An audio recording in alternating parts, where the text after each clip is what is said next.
Hi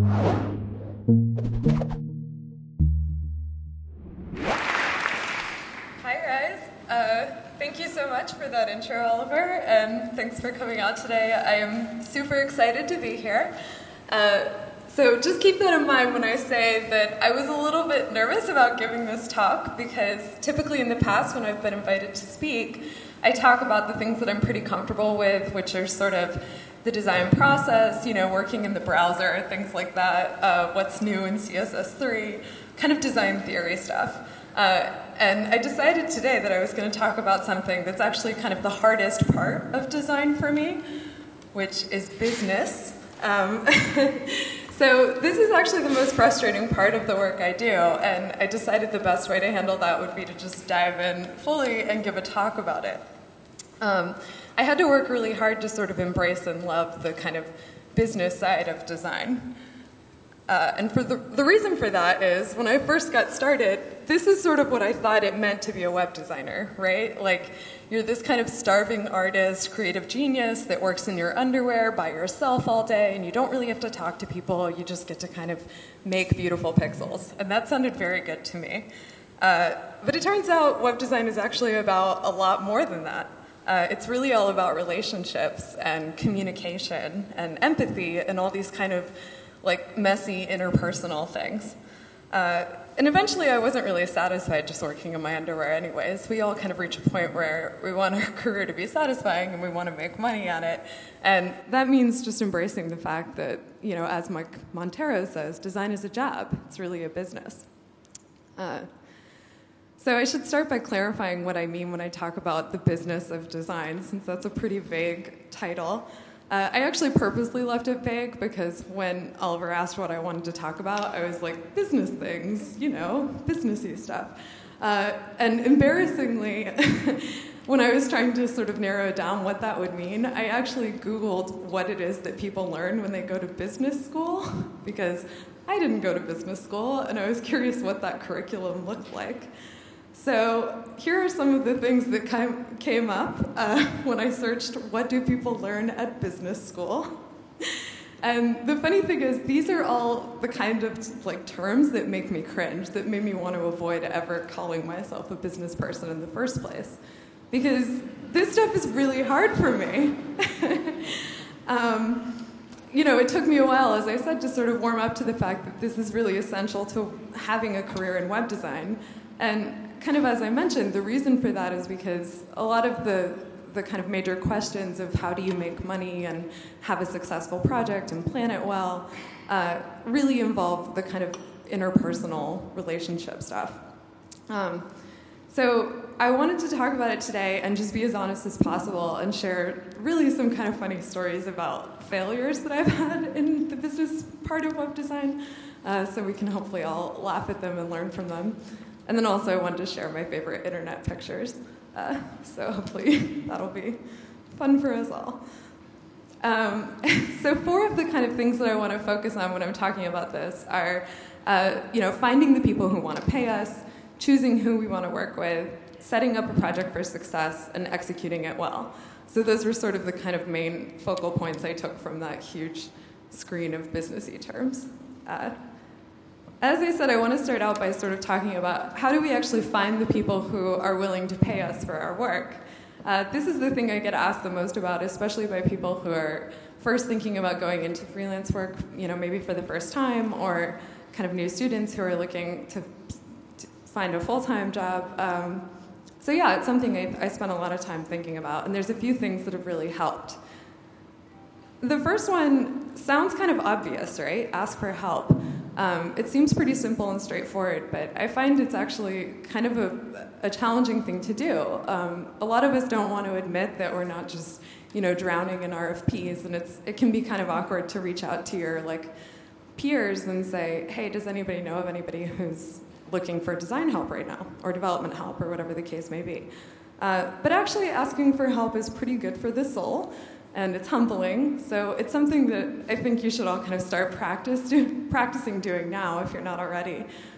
Because it turns out later in your career, you're also probably going to be sending out emails to those same people saying, I'm trying to hire a design team.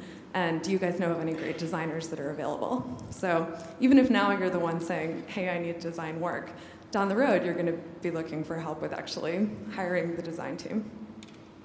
So it preps you for that, so you might as well start practicing now. And the best way to do that is to sort of reach out to the people who are in your network. Think about companies that are always on the lookout for design help. Reach out to developers you know who might want to be partnering with designers in some of the apps they're building. Or just the designers you know who are super talented and probably have way too much work coming in or way too much on their plate. I'm now going to attempt to awkwardly move the microphone so I can drink water, so bear with me. Oh, that wasn't bad.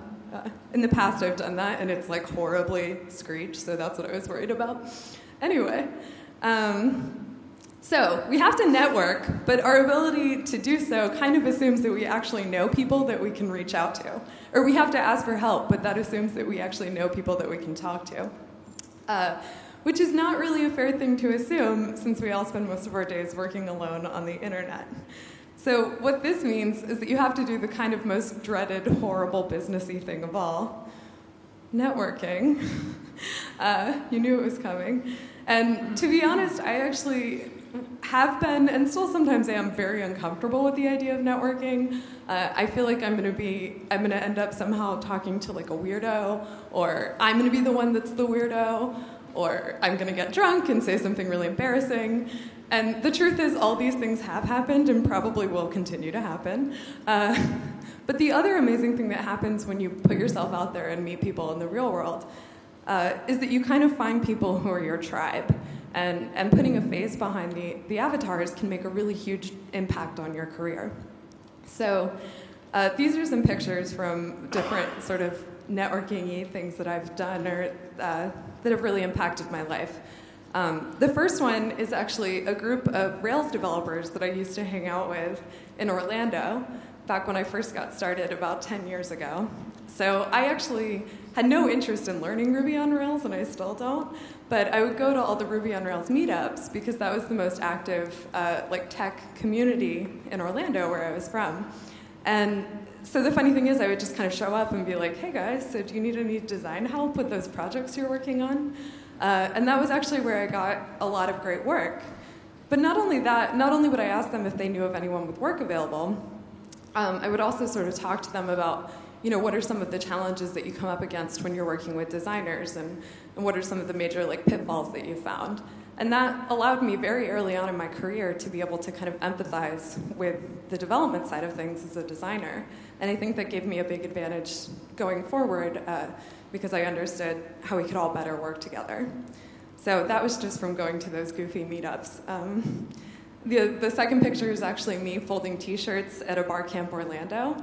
I was too nervous to speak at it, but I offered to go and fold T-shirts. And the funny thing is that I showed up, and while I was there kind of handing out swag and stuff like that, I met somebody who was friends with Dan Cederholm, and I had mentioned to him that I was thinking about moving to Salem, which is kind of near where Dan lives. And so he actually put us in touch. And it's very funny because, again, I did not want to go to this bar camp thing. I was like, I'm not going to be able to talk to anybody. I'm too nervous. But it was because I did that I eventually got to experience one of the most rewarding parts of my career. That third picture is actually Dan and I hanging out at a precursor to Dribble meetups back in the day before those were even a thing. So that was cool. And then the last picture is me with my best friend, who is a front-end developer. And I actually met her at Brooklyn Beta, at the very first one. And I didn't want to go to that event. I thought everyone in Brooklyn was going to be way too cool for me and way too hipster. And I was like, I'm going to go out, have one drink, and then bail on the whole thing. And I actually met Jackie there. She came over and started talking to me about CSS. And I moved to Brooklyn 6 months later, and we became fast friends and still are. So my point is, even though it's very awkward and you might have to talk to weirdos or you might get drunk and embarrass yourself, you should definitely show up at networking events because you never know how it's going to change your career. The other thing I'll say is, even if you don't want to leave your house, which is fine, I kind of get it, you should always strive to just be nice on the internet. You can kind of accomplish those same things and build those same relationships by just not being a dick online. That's one of the first things I look at when I'm hiring a potential designer. I probably weigh their portfolio just as much as I weigh sort of what their online presence is like. Like, are they very active in the design community? You know, have they ever open sourced anything? What kind of comments do they leave on Dribbble? Like, are they snarky? For example, this is a comment I got very recently on one of my Dribbble pictures. Why do I have a feeling I'm seeing a typical template monster template from 2005? And I show this not just to make you guys feel bad for me, but to say that it can be actually very hard to continue putting yourself out there online, especially when people, you know, in every community there's people who are kind of snarky and want to like cut you down for whatever you're doing. And I think it's really worthwhile to continue to sort of network, because like I said, you will make those connections, and a lot of the best work I've had has come from me posting my stuff on Dribbble, even though sometimes people will comment and be like, meh, or whatever. So basically, yeah, just be nice on the internet. And the last thing I'll say about like the way to get work is obviously referrals are the absolute best way to get new jobs that you'll find. So all the best, you know, a lot of the best clients I've had have come because other people that I worked with have referred me to their friends. And if you work on a project and it's a success, don't feel bad saying, hey, would you mind, you know, referring me or being a reference for me on the next thing I work on? Because a lot of times people are more than happy to do that. So let's say you've done all these things. You've gotten referrals, you've networked, you're not a dick on the internet, and people really want to hire you. The next toughest thing you have to think about is how do you choose from all the people who now want you, right? Because it can be difficult. There's a lot of questions you have to consider here, which is like, you know, how much work can I do? Who's going to be a good fit for me? Who can I offer the most to? So the thing I want to start with is talking about how much work can we actually take on? I feel like this cat all the time. I'm looking at, like, you know, my potential projects. I'm like, I can do it all. I can have it all. And that was actually a tough thing for me when I first went back to freelance. I thought, you know, I really want to like be good at this and crush it and have like a ton of work coming in. So I'm just going to work like 80 hours a week, no big deal. And actually, that kind of backfired because at one point, I had two projects that I was doing at the same time. Both started with a P. The company name started with a P, and the project managers for both projects were named Nick. And I'm sure you can all see where this is going. I was working, you know, 80 hours a week, trying to like really kill it with the whole freelancing thing, taking these projects on, not getting a ton of sleep, feeling somewhat disoriented, and I sent the wrong mock-up to the wrong Nick. And it was so embarrassing. I felt like I'd been caught having an affair because he was like, what am I looking at? And I was like, never mind, delete email. And I realized, you know, that's, like, yes, I want to bring in a lot of work, but of course you have to balance that with, like, getting enough sleep and having the space in your life to be able to run the kind of, like, professional business that you want to. So it's all about finding that balance. I realized I'm sort of a one project at a time person. That's the most I can do. I'm not going to talk about this too much because I know Denise just covered it very thoroughly and well. But I, you know, as she pointed out, there's that kind of emptiness, you know, around the content that we all think about with our designs is just as important in our lives, right? Like, you need that kind of clarity of mental space around the work you're doing to be able to do great work. And companies that understand how design works and really value it will get that, and they'll give you the space to have that in your life. And if you're looking at potential employers or working with clients and they're discouraging that, then that's an opportunity for you to talk to them about sort of the creative process. And I mean, it's not even just for designers, right? Like, everybody needs that work-life balance to do their best work. But that's something to be mindful of, because definitely, like, for me, like I said, when I was first going back into freelance, or, you know, especially when I was first starting out, you do have that tendency to feel like you just want to jump all in. Okay, so once you've figured out sort of how much work you can do and how much work you should be doing, the next thing that I would want to talk about is who you should be working with, right? And that's a very tough thing. It's easier to talk about it in terms of who you shouldn't be working with and sort of what the red flags are for clients to avoid. So the way I think about bad clients is that they typically tend to fall on a spectrum, And one end of the spectrum, we have what I like to call the mess. This client does not have their act together at all, but they think that design is going to be the thing that's going to sort of save their business. So they bring you in the hopes that you're just going to somehow pull it all together for them. Here's some examples of what you might hear from someone who is the mess. This is one that we've probably all heard some variation of before. I can't exactly describe our business model. It's sort of Pinterest meets Secret meets Foursquare. This means that they probably have no money, or if they do now, they're going to run out soon.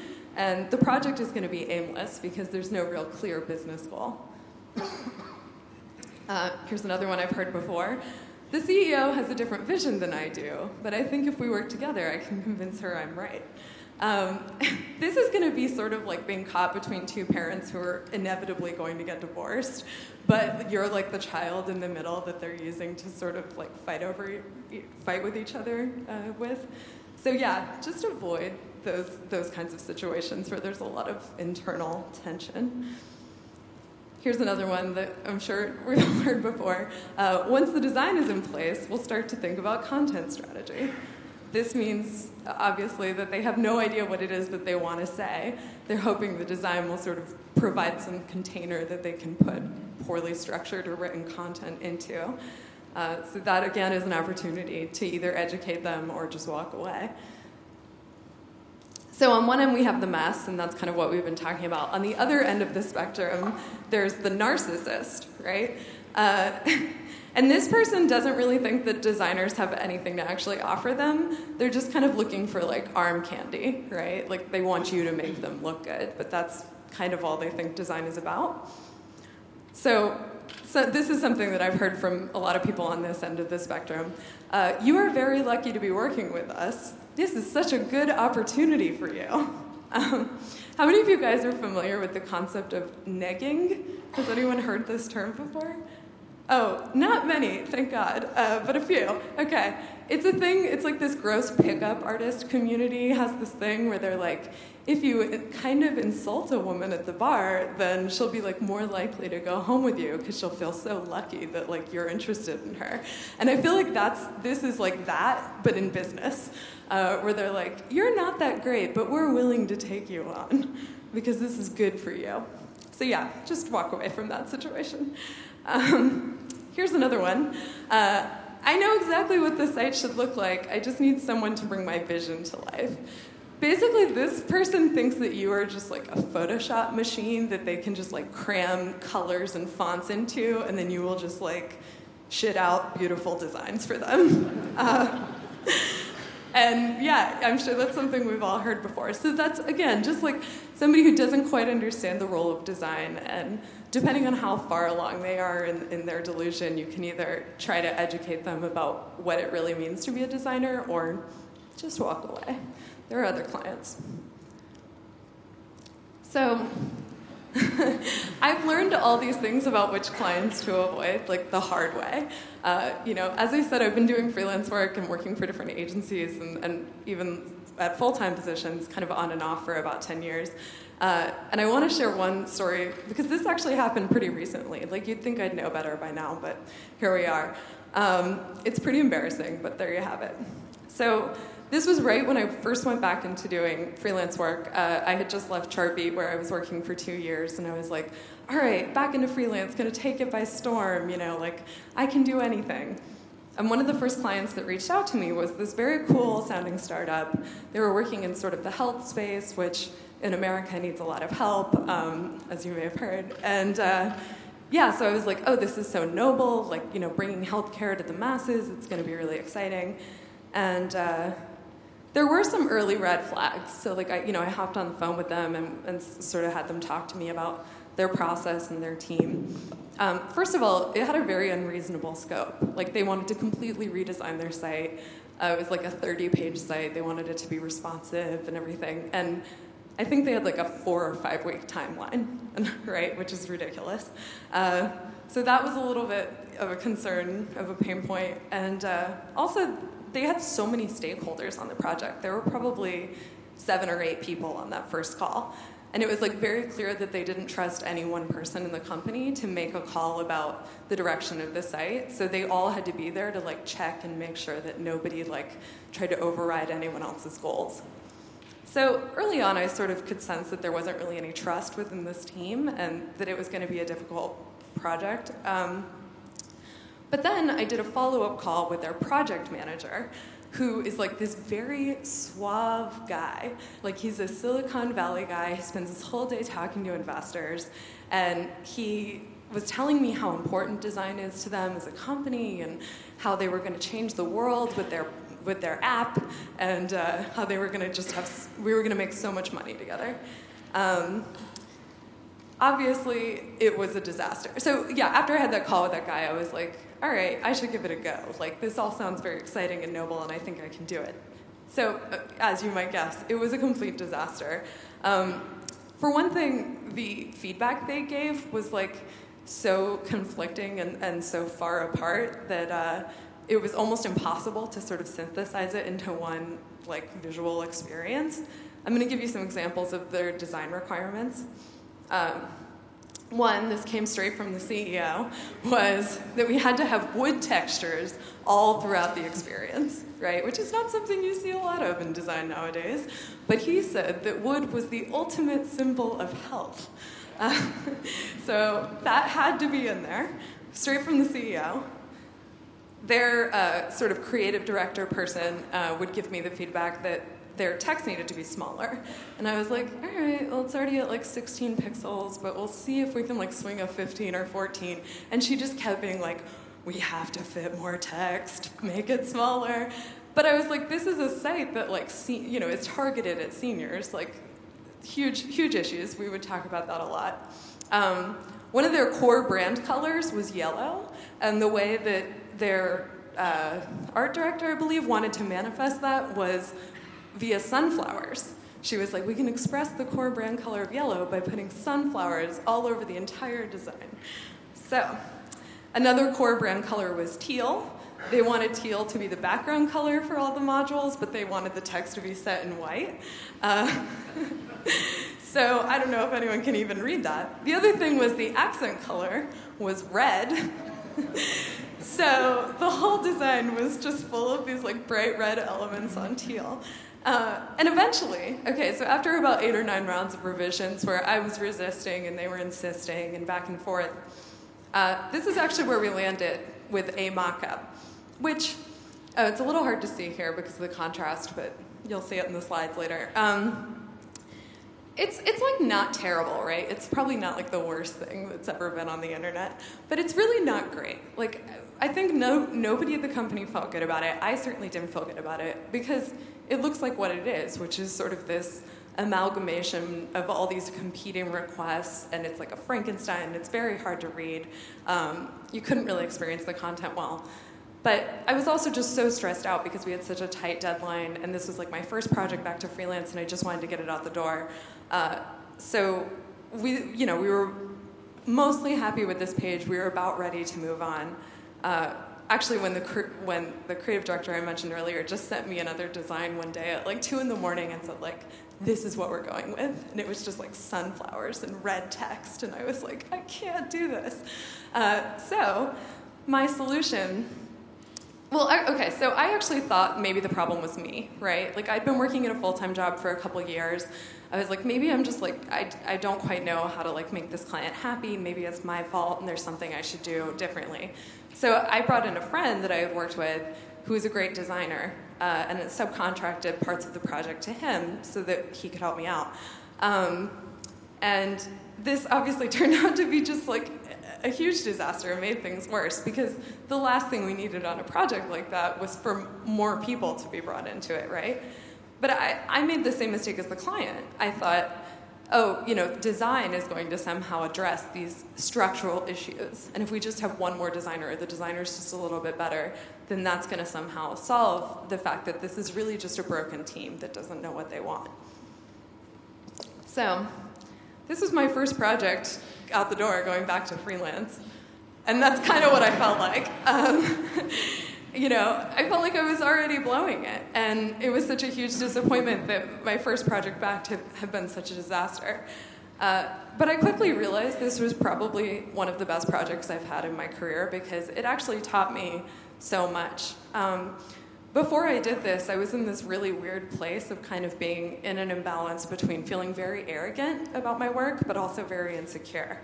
So on the one hand, I believed that just via like my pure skill set with creating designs, I could solve these huge company-wide problems. I was like, I'm such a gifted creative design genius that that's going to fix the fact that they don't know who they are or what they want. And then on the other hand, so there was like that aspect of arrogance, but then on the other hand, I felt so insecure about myself that I couldn't say to them, like, you guys need to regroup. The problem is not me, it's you. You know, like, you need the time to rethink what it is that you're trying to say and what your goals really are. So working on that project really taught me an important lesson, which is we're only going to do our best work when we're in that space between humility and confidence. So it ended up working. It ended up being a really important lesson. All right, so we talked a lot about who not to work with. The next kind of question that usually comes up, or came up for me, was, okay, so how do I know if I'm getting myself into like a really shitty situation? You know, every project is going to have its problems. Every team has like its weird flaws that you can't always anticipate. And it turns out the answer to like uncovering who the good clients are is actually kind of a disappointing one. I've discovered that paperwork is actually the key to figuring out who the right clients are. And bear with me for a minute, because I know that sounds unlikely. But this is actually something I never really wanted to do. I've always been kind of a hippie about it, and I thought, you know, oh, we don't need to do like a proposal. That's so much paperwork. How unfun. Like, let's just chat. Or we don't need to fill out a questionnaire. And I've come to realize that actually the really awesome thing about doing the questionnaire, the proposal, the contract, the deposit, is that you can sort of think of these as like challenges that clients have to go through before they can level up. And sort of like the grand prize at the end of all the paperwork is that they get to work with you. But the interesting thing is that during this process, any like red flags that are going to come up will usually get raised. So as I said, sort of the first thing I do is send out this questionnaire to every client. It's constantly changing, and it's pretty long, so I'm not going to go through the whole thing. But I will show you guys, I do have the link for it, so everyone can access it and check it out. But I'm just going to share some of the sort of favorites parts of it. One of the biggest questions, or sort of things that you need to figure out early on, is just who the heck is this client, and like what are they really about? So some of the things that you might ask to sort of uncover this is, you know, describe your company and your service. And you'd be amazed how many people can't even coherently do that. And that right away, that's like question one, can knock out a ton of people because they, as I gave that example earlier, they say, you know, oh, it's Foursquare meets Pinterest meets whatever. And it's like, oh, if you can't describe your business without like looping in the names of 4 other businesses, you probably don't quite know who you are yet. Another important, you know, part of this question is just asking who are the stakeholders. And if there are 9 people that you have to go through for every phase of the design process, that's a huge red flag, and you already know to walk away. Another question is, what's the deadline and why? If it's like an arbitrary deadline with no real purpose or event or any like sort of impetus to get it out the door at a certain time, that's another red flag. And then you also want to ask, what's the budget? And if people can't answer that question right away and confidently and comfortably, they're never going to be, or they're going to have a hard time talking to you about money for the rest of the project. And maybe they don't have any. That could also be what that means. So another really important question is just, why are you even doing this project in the first place? It's really valuable to hear them sort of define what the motivating factors are before they dive into a project. It helps you understand the client better when you ask them, you know, what are your dreams for this site, and where do I fit into them? So yeah, you just want to say sort of like, what are your major goals for the project? Where do you see me adding the most value to it? And what's motivating you to do this right now? Another important part of the questionnaire is just, how can we even do this right? You want to kind of wrap it up by saying, what does success look like for you? And also kind of an important one that I added later is, like, what are you afraid of going wrong? What do you sort of anticipate the pain points being for us? And that can be really illuminating because people will write back and say, my project manager has had a bad experience working with designers before and tends to be very on guard and hostile towards them. Or sometimes they'll write back and just say, our developer doesn't want to write any CSS, so we need to work with a designer who's happy to do that. As I said, this is available to check out online, so if anybody wants to scope out the questionnaire I use, you're welcome to use it yourselves. Another thing I'll say, too, is this is sort of targeted towards people who are doing freelance or client work, but I feel that a lot of these questions can also be relevant in your full-time position when you're just kicking off a project. So the same kind of things of what does success look like for this project? What are the things we anticipate going wrong? Those are the kinds of questions you want to ask, even if you're just in a full-time position as well. So after the questionnaire, we have the proposal. So that if you've gotten through the questionnaire and they've answered all your questions and no red flags have been raised, then that's awesome. It's okay, you've ascended to the next challenge, which is the proposal. And this is actually a huge pain in the ass on our side to do. I always kind of dreaded doing them because basically in the proposal you're kind of pretending that you know exactly how the project is going to go and sort of confidently presenting them with this outline for what you think is going to happen. So in the proposal, you might outline sort of what the major deliverables are going to be and what you think the process looks like and kind of explain to the client the way you tend to work. So the goal, as I said, of the proposal is generally to be don't worry, I got this. You're sort of trying to take what you've learned from the questionnaire and say, I understand what your goals are and I have a plan in place to achieve them. The funny thing is, so whenever I send out my proposals, I'm always explaining my process, and it's always according to sort of the latest and greatest a list apart articles where I'm I design in the browser, I do mobile first, here's how I incorporate content strategy. And the funny thing is that's what's in the proposal, but I've pretty much never worked on a project in my whole life where everything has gone according to that. There's so many unknowns, right, going in, and that's just sort of a fact of the industry.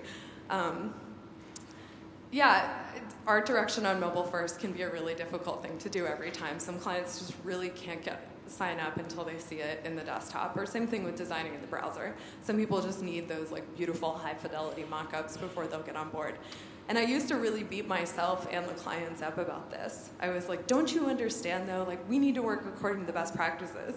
And I would actually send clients links to the list apart articles and be read this, understand why.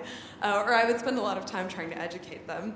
But since then, I've sort of gotten to be a little bit more compassionate and understood that all of these things is an ongoing process, right? Explaining to clients how to work with responsive design and why it matters is a relatively new thing. And it's going to take time to educate. And before that, the things that we talk about at these events sort of infiltrates the rest of the internet universe. So just be patient with yourself is all I'm saying, and don't feel terrible if you don't get to do it the right way every time, because you probably won't. Okay, so another big question in the proposal that I get a lot is how long is this going to take? Or that's the other thing you sort of want to outline for people. Estimating projects is really hard, and I'm not going to pretend that I can do it right every time, but one thing that's been very helpful for me is to sort of plot out exactly how many hours I can imagine something taking in the worst case scenario, right? If I have to do 2 revisions of every page. So that's sort of where I start with, and then I still multiply that number by 1.2 times. My best friend Jackie actually gave me that tip. She's every time I worked with a designer and they've given me an estimate for how long their designs are going to take, I automatically add 20% to that, and that seems to give me about a good budget for how much time I'll need. And that's been really effective for me, so that's how I do it too. Oh, that's the slide about that. With that dog. Anyways, so the next thing you want to have in the proposal is sort of your fee summary and schedule. This is very important. People tend to not want to talk about money or just kind of be kind of vague about it. Actually, it's really helpful if you just outline for a client exactly when they can expect to be billed, and not only this is how many hours I think something will take if you're billing hourly, but like why and how you came up with that rate. Really break down the value of each one of your deliverables and explain how it's going to be important to their business. And then say, this is how often you have to pay me. If people are unwilling to pay you, if they give you any like shit about giving you a deposit, if they don't want to pay, you know, if I usually tend to break down projects into like 4 stages, so I'll get a deposit and then bill after each stage work goes through. If people are giving you shit about that, that's like another red flag. Sorry, you don't get to pass go, you don't make it to the next level in this process, because obviously that's super important. If anyone hasn't seen that talk by Mike Montero called Fuck You, Pay Me, you should watch it, because he is like the patron saint of freelancers and getting paid for what you do. So I have a proposal template I kind of work with. Like I said, each proposal is super different, but if anybody wants to use this as a jumping off point for your proposals, feel free. And again, similar with the questionnaire, I've found even in the full-time jobs that I've had in the past, it's very helpful to kind of have something like a proposal together when you kick off a new project with your team. Sort of, when I worked at Chartbeat, the content strategist I worked with called it the manifesto for each project. But it's just kind of the major goals that you can expect to hit. It's outlining why you're even doing this thing in the first place, so you have something to come back to at 2 in the morning when you're freaking out because you can't make a decision about the content or the design. Anyway, so proposals are helpful for everyone, not just freelancers. Sort of the last stage in the paperwork process is closing the deal. This is, the contract. And you want to make sure that the contract is something you understand and can talk about. I used to use this like very legalese heavy one that a friend of mine paid a lawyer to do, and then he was like, oh, you can just have this. And I used this years ago, and somebody was like, what is this one line about? And I realized I had never really understood what it was about. So anyways, I don't use that contract anymore. You basically just want to make it something simple. You can explain what's going to happen when things go wrong, what the client owns and what you don't. And if anyone hasn't seen it, definitely check out The Contract Killer by Annie Clark. It's just the greatest contract template in existence, and it'll save you a lot of time and stress.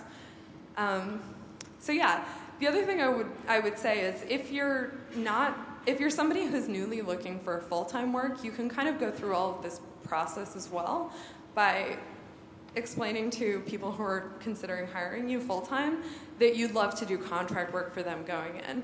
This is actually how I've gotten every full-time position I've had, because it kind of saves a lot of risk on both ends, right? Like, you want to make sure you're a good fit for the company. They want to make sure you guys are going to mesh well as a team. So don't be afraid to just say, like, hey, I'd love to do a contract together for a month. And clients, or companies, and for you, that works out really well. So once you're on board for a project, sort of the next biggest challenge, of course, is how do you actually keep the stakeholders happy throughout the course of the project? And this is really the hardest part, right? Well, as a wise man once said, the key to keeping people happy on a project is to stop, collaborate, and listen. Good clients are really looking for a partner in their designs, right? They don't just want somebody where they are going to hand over a mostly completed, fully wrapped up project, and then you're going to apply a visual style on top of that. Like, that's not what being a designer is about. They want someone who's passionate about the project and who shares in sort of a mutual respect for the work that they're trying to do. This is a quote I read somewhere on some like kind of funny inspiration blog or something. But anyways, as soon as I read this, I wrote it down on a Post-it note and like stuck it up on my wall by my desk, because it's been hugely influential when I'm going through those like feedback calls that are sort of painful. To listen is to lean in softly with a willingness to be changed by what we hear. And this has made all the difference for me, because I would always go into calls where I had just presented a client with a design, and then I was getting their feedback, like feeling very rigid, right? Like, I already know what the best approach is, or feeling sure that I do. And it can be difficult to sort of let go of that fixed feeling of like, this is the right design, this is the right approach. So really just listening to what the clients say, because they do, at the end of the day, understand their business and probably their users better than you do, and they do have valuable input, obviously. This, again, is one of the hardest things, right? Sitting there and getting those critiques or explaining to every single one of the stakeholders why you've made the decisions you've done, it's probably the toughest part of the job for me. Like, I really just want to push pixels around and make them beautiful, or that's the way I used to think about design. So learning these communication skills is hugely important, but it is challenging. One thing that's really helped me with all of it is just to communicate basically constantly on a project, like way more than feels natural. If it were up to me and I was left to my own devices, a lot of times I think I would just sort of hole up for the week and like struggle by myself. And I've learned instead to really do those constant check-ins. It shows that you respect the client's history with the product and you want to get their input on, constantly on the way you're thinking. How many of you guys do work at a full-time place where you do stand-ups or are familiar with this? Okay, cool. This is I guess this is like a pretty popular thing. We did these when I worked at Chartbeat, and I kind of hated them actually because they were like first thing in the morning, and so it meant that I always had to be on time, which I'm pretty bad at, and I couldn't have my coffee. But since I left Chartbeat, it's something I've wanted to, I've done on every freelance project I've had.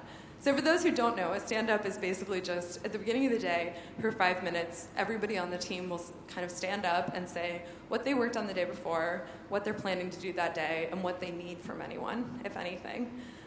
So it only takes a few minutes, but it's super helpful. And I actually do this even on freelance or remote projects where, whether it's popping on IM and just kind of giving everybody a rundown of where I'm at or sending out a daily email. It's just hugely helpful in keeping everybody feeling like they're in the loop. Clients really love it. So here's another kind of funny quote about empathy, and it's something that I spend a lot of time thinking about. It's harder to empathize with those who appear to possess more power, status, or resources than we do. And again, this is something I think about because I think there's a tendency in sort of the designer-client relationship to get into these sort of power plays where you want to be withholding and not show the design unless you feel like it's perfect, or they're going to put their foot down and sort of insist on a certain approach. And once you kind of get into that power struggle, it's really difficult for you to empathize and respect each other's viewpoints. So there's some things you can do as a designer to kind of avoid getting caught in that tangle. One of the things I've found that's been really helpful is just being honest with clients. Stop trying to be right all the time and admit when you're up against a challenge.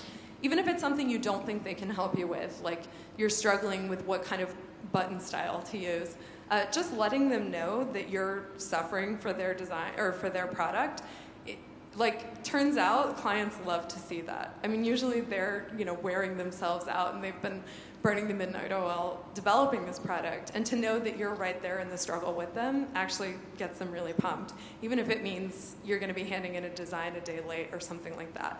So yeah, just basically don't be afraid to admit when you're stuck on something. It's good training for humility, and also it can be helpful to just sort of hop on the phone with clients and talk it through. This is a project, or part of a project I worked on recently. It was one of the P projects I mentioned earlier, called Pecora. And so there was this day where I was supposed to send them some suggested styles for the homepage, and I had spent 6 hours stuck on choosing a stock photo for the homepage banner.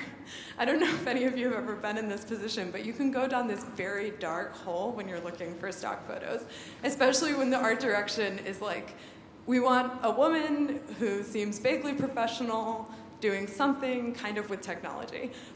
There goes my day.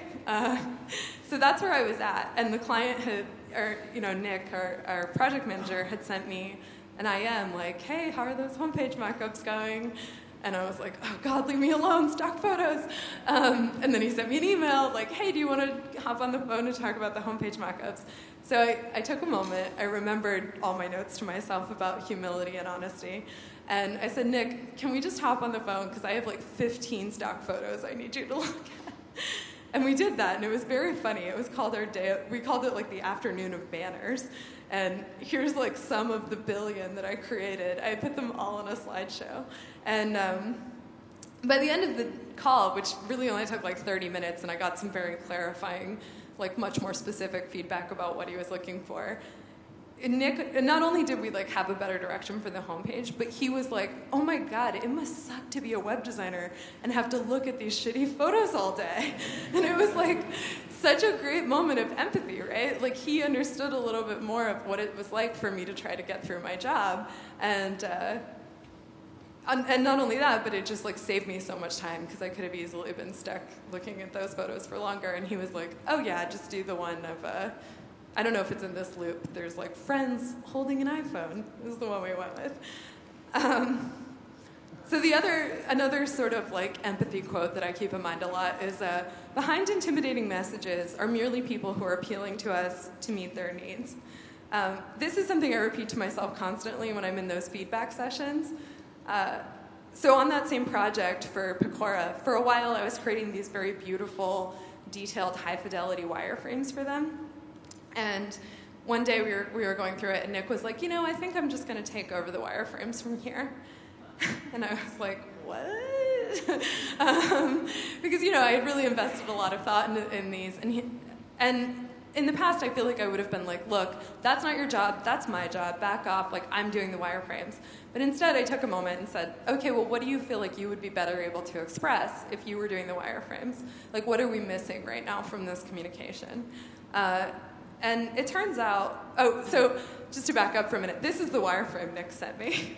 So in comparison to the ones that I'd been doing, I was like, I don't know what you want me to do with this. And it was definitely one of those like crisis moments where you're like, I can't handle this. But it turns out he really just was trying to express, there's a flow to the product, and I feel like that's not coming through. And so that was really a moment for me to realize that there was just some unmet need there. It wasn't that he didn't like the wireframes I was doing or didn't think I was doing my job well. It was just that he wanted us to get the experience across of this flow of the product, and that wasn't something that had come through. So I need to wrap up because I think I'm cutting in your break. I know this isn't a talk about productivity or process, but really quickly I want to share two things that have been super helpful for me, sort of in thinking about the way I approach my work. One thing is that in the past, I typically have wanted to kind of wait around for the idea to come to me, and this is something that we talk about a lot in design, waiting for the inspiration. And a thing that I've tried instead that's been hugely helpful is just telling myself, like, I am going to make the shittiest, like, piece of crap design that I can in the next 20 minutes. And instead of saying, like, I have to spend today making a perfect design, I'm like, what's just like the worst thing I can do in 20 minutes that's going to get the ideas down on the page? And usually that alone is enough to get me going, and that 20 minutes turns into another 40 minutes and so on. So next time you're stuck, do that.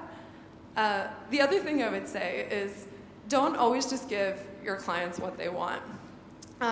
This is something that's very tempting to do, and you'll totally get paid for it, and it'll be easy. And sometimes that's really all you can do is give people what they've asked for.